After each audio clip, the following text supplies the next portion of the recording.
So you should now have reached the point where you're about ready to take a Google Forms assessment. So these are just a way to try to see how well you've done with the most recent material. It's not really cumulative. It's not very long. It's really just trying to assess and gauge how you're doing at this point in time. So I've set these up. So most of them are going to be automatically graded. There's a few of them that I'm asking you to write some text, so I'm going to have to go in and actually grade those myself. So you're going to want to take these assessments pretty much right after you've completed the lessons that lead right up to the assessment. And don't go crazy on studying and preparing for these. Most of them are between 5 and 8 questions. They are really, really short. They are not worth a ton of points. The important thing here is not so much the grade per se, but because it's not going to affect your overall grade in the class very much, certainly not compared to the chapter tests. But in saying that, I want you to be able to attain an 80% or higher in order to pass the assessment.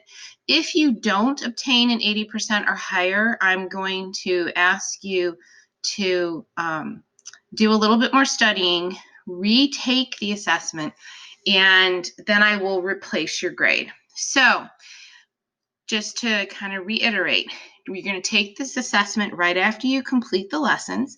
You're attempting to obtain an 80% or higher. If it's graded automatically, you'll know right away. If I need to grade it, I will do so.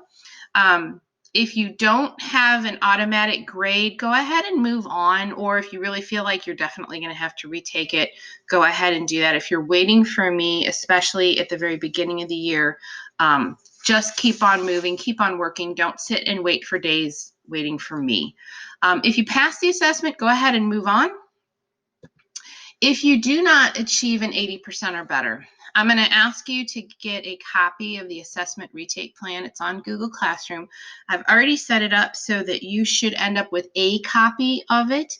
And I'm going to ask you to fill this out. You can definitely type this into this document and submit it. You can write it and submit it with a picture, either way. And I'm going to ask you to do the first part, which is just the first couple of questions. So your name, which assessment you're going to look at retaking, reflect on what do you think you need to study to be more successful on the assessment, and what is your plan to do this. Then go ahead and execute your plan, and then when you're done, fill out this last question. After you've spent some time reviewing the content, what do you understand now that you didn't understand the first time you took the assessment?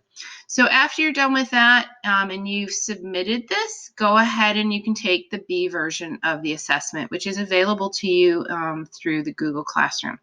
At that point, hopefully you will have done better.